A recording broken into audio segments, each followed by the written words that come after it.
Doctor Who, Perception Filter by Dwayne Bunny. The casket was lowered into the ground against the backdrop of mournful music.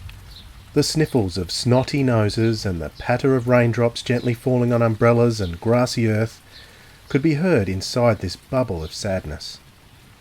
The rose petals, however, fell silently as each mourner took turns in throwing a handful down. Some appeared to be so light they began to float back out of the grave. Others appeared to fall with the weight of a brick. But if you concentrated and looked at the rose petals out of the corner of your eye, you could see that they were all falling in exactly the same way and at exactly the same speed. The mourners offered their forlorn condolences to the widower and to his children. The dearly departed had had a long life filled with lots of adventure and apparently love. "She was such a lovely person. I'm so truly sorry for your loss," said one to the widower. "She cared for me so much. She was like a mother to me," said another, leaving a visible wet patch of what were hopefully tears on his shoulder. The children, who were no longer children but still called children for the benediction of the funeral and for the comfort of their father, also received expressions of condolence from the mourners. "You must miss her so much. She was so wonderful," said one to the brother. "You'll get through this. The memory of her goodness will make you strong," said another to the sister, while the sister tried to tactfully avoid contact, realizing that the person had just left something other than tears on her father's now glistening coat. Tears flowed, sniffles, quivering voices, the sound of a quiet dirge. And then, post-funeral nibbles and drinks, cups of tea and mixed sandwiches cut into quarters, an old collection of home movies on the television, a collage of old photographs. Reminiscences provoked occasional chuckles, and the tears became more for the happy memories than the feeling of loss. The brother and sister had always been close. They hadn't had a chance to talk alone since their mother died. They had lived so far apart for so long. It was time to seize that chance as they arranged for their spouses to take care of the children, and they slipped quietly away from the gathering. They found their favourite old bookstore connected to a cafe, or was it a cafe connected to a bookstore? It didn't matter. It was close by, quiet, and there was nobody else around. They both needed to talk, and they both had similar things to say to each other. "I have to ask you, Gillian, was I imagining things today?" asked John. Gillian shook her head as she took her first sip of tea. "Did any of those people actually know our mother?" "I was a little gobsmacked myself," said Gillian. "Am I going completely mad, or are we the only ones who know that Mum was one of the most horrible people to have ever walked the face of the planet?" said John. "I know. I wish I'd known Mum in the way everyone else had seen her. I'm confused. It's hard to work out the truth about her in my head. She was just..." Gillian struggled for words. "Just so awful. She was the only Mum I had, and I loved her, but I just feel so broken. I don't know what's true anymore." John sighed. "It makes you question your own reality, doesn't it? It makes you wonder whether her psychological abuse and her selfish behaviour actually happened at all, doesn't it?" Gillian looked into her brother's eyes. "It did happen though, didn't it, John?" "It did. But you try telling that version of reality to anyone else who was at the funeral today, and they just won't see it. To them, and especially to Dad, she was utterly flawless. It will never cease to amaze me how fooled people can be by someone who doesn't want their true self to be seen." Gillian drew a sharp intake of breath. "We can never say this to Dad. He's just so heartbroken." "I know. He might end up so heartbroken he joins us soon." "Don't say that. How can you be so cold about it, John?" "Yeah, I know, sis. I'm just cynical, that's all." Gillian bowed her head and said, "I do agree with you, you know. I just can't believe she's really gone. I feel like I had so much to say, and now I'm never going to have the chance to say it." "Would she have listened to you anyway?" asked John. "I suppose not." Gillian looked up at her brother, but he wasn't paying attention to her. He was looking intently at something over her shoulder. "Gillian, we used to come to this shop all the time. Have you ever noticed that blue cupboard over there?" Gillian turned around but could only see the same bookshelf she had always remembered. What blue cupboard? She asked. Still staring, John said, I hardly noticed it myself, but I caught sight of it out of the corner of my eye. Then when I looked closer, it almost jumped out at me. Take another look. Gillian turned, more slowly this time. As her eyes moved across the rows of books were all she could see. That is, until she caught a flash of blue. Her eyes darted back to the source of the colour, and there it was, as blue as could be. How could she not have seen it? It took up a whole section of the wall. They both continued to speak to each other, but they did so without taking their eyes from the cupboard. I know I've never seen it before, John, but I get the feeling it's always been there. Deja vu, remarked John. Yeah, I get that a lot. It's nothing unusual. John's voice trailed off. He and his sister were looking at each other in the eyes, but they had a flicker of understanding between them. They had both seen it, out of the corner of their eye. Their heads both flicked in unison to see what the flash of red had been, and they saw it clearly now. There it was. Leaning against the table next to them was an umbrella. Now you may be thinking that umbrellas are pretty standard items, but this one was different. The handle was red, and it was in the shape of a question mark. Their eyes both now darted to see a pot of tea steaming away on the table, and almost in an instant they looked up at the man who had obviously ordered the cup of tea. He was looking right at them and smiling. When he saw them look into his eyes, he raised his hat and said, "Hello." John and Gillian could feel their hearts racing in their chests. This man hadn't been there a moment ago, had he? They were sure he had not been there, but something was making them feel that he had been there the whole time they had been sitting there. "I hope I'm not disturbing you," said the strange little man. "I couldn't help but overhear your conversation." He held out his hand. "I'm the doctor. Please accept my sincere condolences on the loss of your mum." John stared down at the doctor's hand. He felt frozen to the spot and could not speak. Gillian reached out and gently took the doctor's hand. "Thank you, Doctor. That's truly kind of you." Still smiling, the doctor leaned back in his chair and took a sip of his tea. "Of course, I heard everything you said about your mother," said the doctor quietly, steam moving around his lips as he spoke. The two shot a quick glance at each other, and John tried to explain their conversation. "Well, you see, it was just that she was—" The doctor held up his hand. "It's all right. You don't need to justify your feelings to me." His face dropped and became more intense as he said, "But you may need to justify your feelings to yourselves. After all, that's why you two needed to come here alone, away from everyone else who attended the funeral, isn't it?" Gillian realised that she was squeezing her brother's hand so hard that her fingertips were white. The strange little man who had seemed to appear next to them like a magician was right. Perhaps it would be good to confide in this stranger. "You're a doctor, right?" asked Gillian. The doctor reassuringly nodded his head. "Then yes, you're right. We can't seem to understand the truth about Mum. She was so horrible to us." "Horrible?" prompted the doctor. "Well, yes," continued Gillian. "I could tell you plenty of stories about what she did to make us feel worthless as children, as parents, and as human beings." "And that makes her horrible?" asked the doctor. "You don't think so?" asked John. "But you loved her, didn't you? What kind of people does that make you, loving someone so horrible?" "I know, Doctor," said John, his voice quivering ever so slightly. "That's why we came here today. So many people said how wonderful she was, and we're doubting what we thought was the truth. Did we imagine what she did to us?" "Do you think you imagined what she did to you?" "I don't know," said John. "There's simply something not right here. Something must be true or false. Something must be real and something imagined. We can't all be right about her." "Can't you?" asked the doctor, leaning towards them enigmatically. John and Gillian were lost for words. What they had experienced in life told them one thing was the truth, then others had told them things that were the complete opposite. They were frozen in this moment, both verbally and deep within their soul.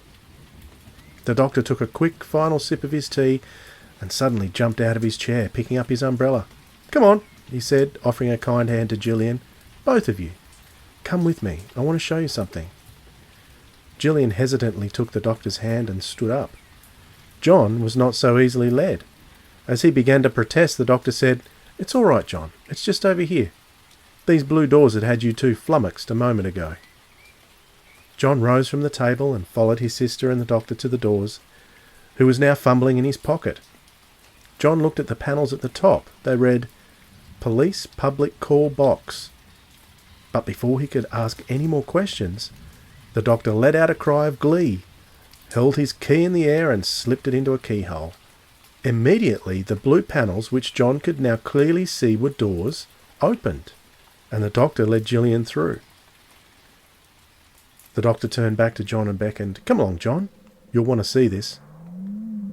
John and Gillian were in a different room now, a vast room, frightening yet comforting, foreboding yet calming. Gillian was the first to speak. "It's like a cathedral," she said. The doctor turned to them both. "Aren't you going to say it's bigger on the inside? I love that bit."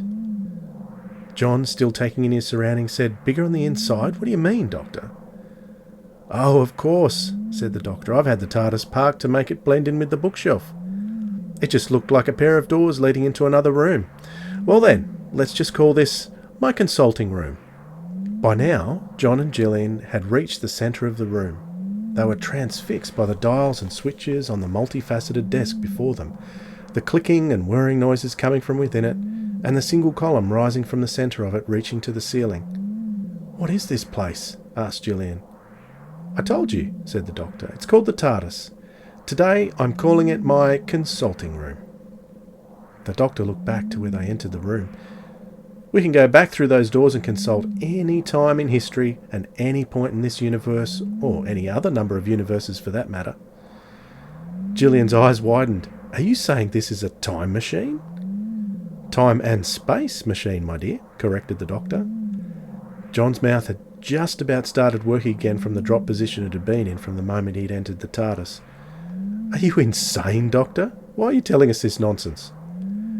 "Are you saying you can't believe what I've just told you about my Tardis?" asked the doctor. "Of course I can't. Those doors just led us into this room that you've got next door to the bookshop." The doctor reminded John, "A moment ago I heard you and your sister agree that you couldn't believe your mother was gone." "That's right, I can't," snapped John. "But she is gone. That's a fact," said the doctor. "I know," yelled John. "So you can accept the truth of something you find unbelievable at the same time," reasoned the doctor. John's brain was tied up in knots. He was feeling overwhelmed and frozen. He couldn't speak. Gillian walked to the doctor and placed a hand on his arm. "What was it you wanted to show us, Doctor? Was there something else?" "Ah, yes, he said as he darted to the other side of the desk. "I want to explain to you two why I'm here," began the doctor. "Let us suppose that I come from another time and another world."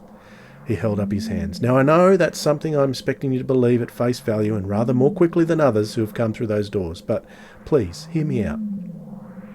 John and Gillian said nothing. The doctor continued. "Far away and a long time from now, my people developed a technology called a perception filter. You saw it in action just now. You didn't see the Tardis and me until we wanted you to. And then, out of the corner of your eyes, you saw us. I can see from your faces that you understand what I'm saying. This technology helps us to blend in with our surroundings. Oh, we have circuitry to disguise our machines, but even then we can still be spotted by a curious person who knows for a fact that something is parked smack bang where it's not supposed to be. The perception filter is an extra layer of technology that supports the chameleon circuit, the circuit that disguises the Tardis, well, other Tardises. It even works as a universal translator for those who spend time in its field of influence. It's a type of telepathic circuit that uses an incredibly special kind of fuel to function. And that fuel is empathy." "Empathy?" said Gillian. "Yes, empathy," said the doctor. "There aren't many places in the universe with as much empathy as an Earth-based bookshop. So many thoughts being shared and digested, understood and empathised with. But when you combine a bookshop with a cafe, the empathy of the bookshop combines with the empathy of friends over a hot beverage, and it becomes a super fuel depot. Our machines love it. They're like kiddies in a ball pit. We simply park them at the shop and the telepathic circuits do the rest while I drink tea. Win-win." "And that's what you wanted to show us?" asked Gillian. "Oh, no, returned the doctor. He beckoned. "Come around here, you two. This is some of what I wanted to show you." As they walked around the strange desk in the centre of the room, the doctor continued, "You see, when I heard you talking today, the empathy between you was surging. I could feel it, and I felt compelled to help you, just as the Tardis wants to help." Standing next to the doctor now, Gillian and John looked at the panel in front of them. A rectangular section appeared open and deep, filled with a clear, bubbly liquid, thick like hair gel. "Now this is the telepathic circuit user interface," declared the doctor proudly. "I've recently had it installed into the console." He beamed at the two newcomers. They showed no reaction other than confusion. Why do you want to show us this?" asked Gillian. "Well, it's not exactly what I want to show you," replied the doctor, "but it will certainly help us to find what I want to show you." The doctor took Gillian's hands in his, and as he spoke he looked deeply into her eyes. "I want you to close your eyes and think hard about your mother, all the horrible ways she treated you, how she made you feel. I want you to think about how much you miss her, how much you've shut yourself off from caring about her, and imagine what you would want to say to her if she were here. And I want you to think about your love for her. Don't reason why, just feel it. Can you do that for me, Gillian?" Gillian looked at her brother, then back at the doctor. She nodded. The doctor, his voice now much deeper than a moment ago, said, "Close your eyes now, Gillian." She closed them and thought about her mum. Not allowed to sit on her father's knee from the age of 4. Not allowed any meaningful contact with her uncles who were both now dead. The way she felt abandoned by her mum after her first miscarriage. So much so that she kept future miscarriages to herself. And much, much more. She felt the love and loss of a daughter for her mother. She would never see her again. She missed her so much. She felt a tear roll down her cheek and a coolness swirling around her hands. She could sense movement and more noise in front of her. Then the noise stopped. She opened her eyes. The doctor was standing next to her, smiling reassuringly. She looked down at her hands, and they were in the gel-like liquid the doctor had called the telepathic circuit user interface. She was surprised that she didn't feel any surprise at her hands being inside the UI. She knew in her mind that her normal reaction would have been to recoil in shock and pull her hands free, but she was calm, and a wave of contentment flowed over her entire being. "The Tardis likes you," said the doctor as he gently raised her hands out of the UI. Gillian turned to John. "What happened?" she asked. John was incredulous. "The mechanism in the column rose and fell for a minute or two, and there was a vibration in the floor. Apart from that, I don't know." "We've arrived," said the doctor. Both siblings turned with questioning looks towards the doctor. "Shall we see where we are?" he said, grinning. The doctor walked towards the doors they had entered the room from. He turned back and beckoned them to follow. Holding hands, they followed the doctor through the doors. They squinted. Instead of being where they expected to be, in the dark and grey grizzled room of the cafe bookshop, they were now outdoors and the sun was shining bright. As their eyes grew more accustomed to the sunlight, they noticed they were standing in a garden patch of a suburban backyard. Tomato plants were thriving all around them, staked high and bearing gorgeous-looking fruit. "Gillian," said John. She turned and noticed he was staring at the blue doors they'd come from. Instead of being part of the bookcase, it was now standing free as a kind of telephone box. "I know I should be questioning my sanity right now," said John, "but somehow I feel quite calm and accepting of this insane situation." "Me too," said Gillian. "That's the Tardis telepathic circuit helping you along," explained the doctor. "Now, shh, listen." They followed the doctor's gaze to the house just over the fence. The house had a pathway running along its full length, just on the other side of the fence. Around the back they could see an outhouse and a laundry attached to the house. The backyard had its own little vegetable garden surrounded by lawns of brilliant green buffalo grass. To one side of the yard stood a magnificent jacaranda tree in full bloom, with delightful masses of purple flowers. John and Gillian both gasped together as they realised where they were. "This is Nanny and Poppy's house," whispered Gillian. John nodded. "Nanny and Poppy, your grandparents?" asked the doctor. "Yes," replied Gillian. The doctor thoughtfully pressed the question mark of his umbrella between his chin and his lip. From the front of the house, in the direction of the street, a little girl of about 4 or 5 ran around the corner of the house, down the path and toward the backyard. A tall, middle-aged man popped around the corner, following the girl with purpose. "Is that you, Simon?" called a female voice from inside the house. The man looked up towards the open window from where the voice had come and called out, "Yes, it's only us. We've had a lovely time at the park. It's a glorious day." "Oh, good, good," replied the woman. "Lunch will be ready soon. Your brother's due back at home shortly." "Very good," said Simon. Simon looked towards the direction in which the girl had run. He strode towards the backyard with a strange kind of intensity. The doctor, John and Gillian quietly moved to where the jacaranda hung low over the fence, and they could clearly see the back of the house. "John, who is that man?" whispered Gillian. "I don't know. I've never seen him before." John thought for a second and quietly said, "Didn't Poppy have a brother? I tried asking about him once or twice, but no one would ever say anything." They all stopped and stared as the man walked towards the laundry. From within they could hear the faint sobs of the little girl. The man stopped in the doorway, covering the whole entrance with his large frame. "Come on now, Lulu," he said quietly. John and Gillian gasped and gave each other a knowing look. The little girl was their mother. "You need to stop that crying now and come up for lunch." The girl couldn't stop sobbing. "You know what will happen to your mummy if you tell her about our special game. You don't want your mummy to get hurt, do you?" 2 more sniffles and the little girl stopped sobbing. They could see the man hold out his hand into the darkness of the laundry. "Come on now, Lulu. Let's go inside." The girl appeared out of the darkness and gingerly took the man's hand. He offered her a handkerchief. She took it sadly, dabbing her damp and swollen eyes and wiping it across her snotty nose. They moved towards the edge of the house and up to the side entrance. "Lunchtime, you two," called the voice from inside. "On our way, Barb," said Simon. "Lulu's just kicked a toe. She's a bit upset." They entered the house. The voice could still be heard. "Oh, darling, you'll be okay after some nice warm lunch." On the other side of the fence, under the shade of the jacaranda, John and Gillian were transfixed. Gillian's eyes were watering, a tear fell down her cheek. John's lips were pursed tight and he was finding it difficult to contain his anger at what he had just witnessed. His face red, he started to move towards the gate separating the properties, intending to confront the evil he had just witnessed. The question mark handle of the doctor's umbrella hooked onto his arm and held him still. "We have to be observers only, John. Now is not the time," cautioned the doctor. John turned sharply on the doctor. "Well, when is the time? How can you bring us here to witness this and then expect us to do nothing?"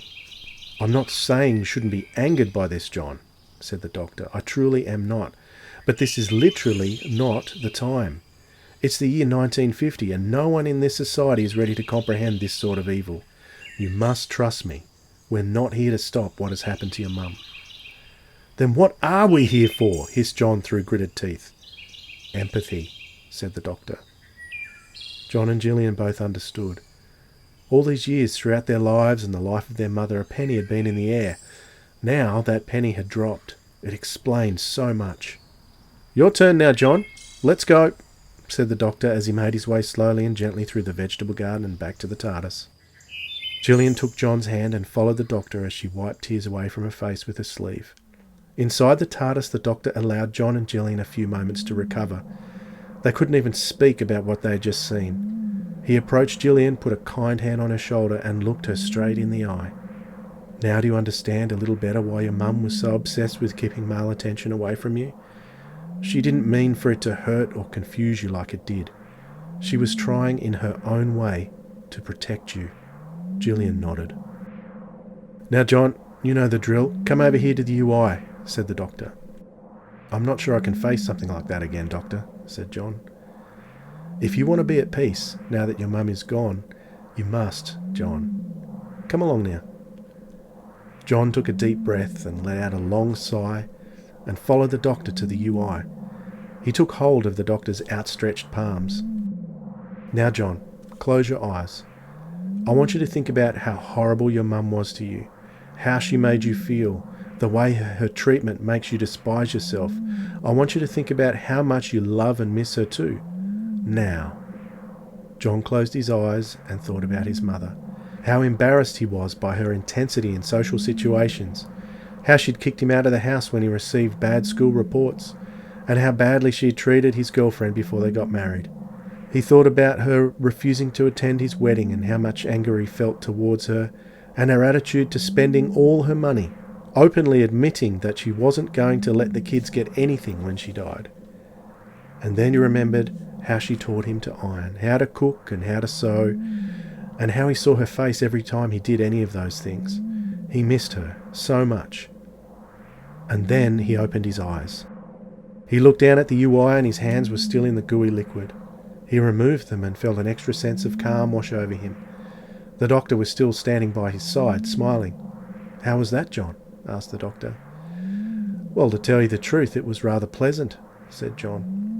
Gillian was standing close by too, and she asked, "Doctor, is there any way you can tell us where we are this time, just to soften any shock we might get?" "Yes, of course," said the doctor. He tapped and twirled some knobs and dials on the console and spun around a small TV monitor so they could see it. 1960. The decade is not quite swinging yet, but we're almost there. Fiddling with a knob on the TV screen, an image came into view. It looks like we're in a school, an all-girls school to be precise. We should blend in perfectly. We'll look like teachers. Come on, said the doctor as he headed towards the doors. Once again, John and Gillian looked at each other, sharing the impossibility of all of this, and followed the doctor out of the Tardis. All three of them were now standing in a corridor. Girls in school uniforms were bustling around them. Gillian looked back at the Tardis, but no one around her seemed to notice it or be bothered by it. The doctor noticed his companion. "It's all part of the perception filter. At least I know it's working. More than I can say for the chameleon circuit." A teacher walked past them, head down in a folder. She looked up at the strangers and stopped. "Can I help you?" she asked. The doctor raised his hat in greeting. "Hello," he said. "We're from the Department of Education, just doing an annual review." "Oh, I see," said the teacher. "Is there anything I can help you with?" No, we're just watching the hustle and bustle, seeing how everyone's getting about their day," said the doctor. "Well, if there's anything you need, just ask," said the teacher as she put her head back into her folder and walked on. The doctor raised his hat in thanks. He noticed that John and Gillian were staring through a doorway into another room lined with tables. There was a servery at the opposite end of the room. It was the school canteen and dining hall. "What are you two staring at?" asked the doctor. "It's Mum," replied Gillian. "She's sitting over there." The girl with the hand over her mouth. Thinking quickly, the doctor said, "I can see there's no one in the servery. Let's see if we can find an entrance to it from the side." They walked around the side of the dining hall until they found the door they were looking for. Lunch period was almost over, and there was no one in the kitchen area of the servery. They soon discovered they could observe the dining hall from their position, and their mother, Louise, was close enough to be heard. How they longed to speak with her. 3 other girls came into the hall and surrounded their mother. Her hand still covered her mouth. One of the girls spoke. "Come on, Lulu, show us your moustache." Louise sat looking up at them, mouth covered. One of the other girls pulled her hand away, and there, between her top lip and her nose, was a light brown fuzz of hair. Puberty had darkened the hair on her face, and she was obviously devastatingly embarrassed about it. All 3 of the girls laughed. "Lulu," said one of them, "I think we'll call you Momo from now on." The girls roared with laughter. Another reached out to touch Louise's face. "Oh, let me give it a twirl, Momo." Lou smacked the girl's hand away. The girl switched instantly from laughter to intimidation. She slapped down her palms on the table, making Lou jump, and got nose to nose with her. "Now, there's no need to be like that, Momo," growled the girl threateningly. Time seemed to freeze. The 2 girls staring into each other's faces, one girl in anger, the other in complete terror. The school bell rang out, shaking everyone out of their frozen moment, and the 3 girls left Louise alone at the table. On the way out of the dining hall, one of them sent a chilling threat. "You'll keep, Momo. You'll keep." The laughter from the 3 bullies could be heard from the hall as they made their way back to the classroom. Louise sat silently, red-faced and quivering. Her eyes glistened as she struggled with all her might to keep it together. She rose and slowly made her way out into the hall. Gillian moved to give her mother some comfort, but once again the umbrella with the question mark handle was used to stop one of them from acting. "No, Gillian, now is not the time," said the doctor. "I just don't understand," said Gillian. "I can never imagine Mum being bullied like this. I can imagine her being the bully, but never this. John remembered. You remember Mum always used to bleach her upper lip? I do, said Gillian. We would often call it her white moustache, said John. She hated it when we said that. I never quite understood why. Now, do you understand a little better? Asked the doctor. Gillian nodded. Do you understand a little better why she was strangely intense in social settings? Making sure everything had to be utterly perfect, especially the way she looked? Once again, Gillian nodded. But then a thought came to her. I can see Mum had these terrible things happen to her, but why does that mean she had to be so horrible to us? Wouldn't she want to make our lives better than hers? Once more, the doctor held the question mark handle to his chin and thought for a moment. Some people can never break the chain of harm. Your mother comes from an era in Earth's history that ignored so many evils. The victims of those evils were ignored or disbelieved or simply overlooked, left to handle whatever damage was done to them alone. She was likely unconscious of the reasons why she treated you the way she did. But you don't come from that era. You have a better capacity to see people for who they really are. See your mother now. See her without shining your own mirror of ideal motherhood against her record. And most important of all... Well, asked John. Forgive her, said the doctor. Seeing the protestations forming in their eyes, he continued, The forgiveness isn't for her benefit, it's for you. Forgiveness is not about letting someone else get away with doing something bad. Forgiveness is about you making a conscious decision to not let those bad things affect you anymore. You must let the bad things go so that you can go on living.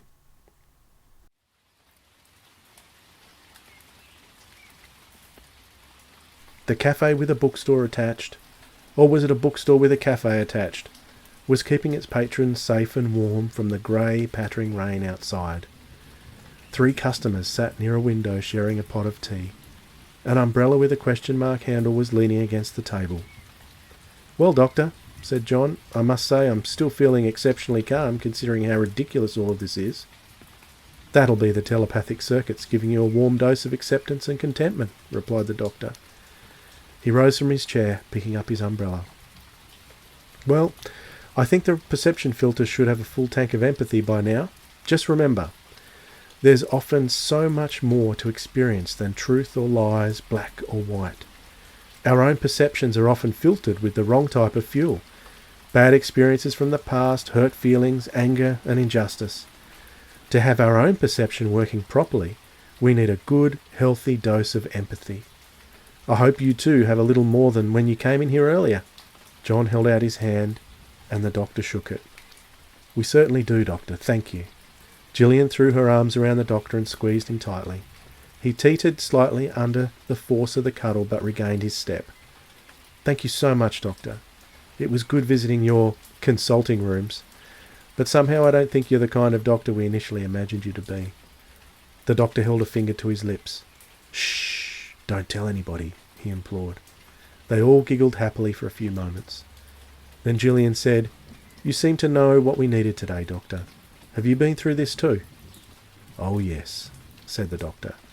But it's a little more difficult to forgive the person I need to forgive, he said mysteriously. Oh? Why is that? Who is this person? Asked Gillian. Myself, said the doctor. Slowly, the doctor turned and walked towards the bookshelves behind them. Before he disappeared, Gillian and John caught a glimpse of blue amidst the rows of books, just out of the corner of their eyes.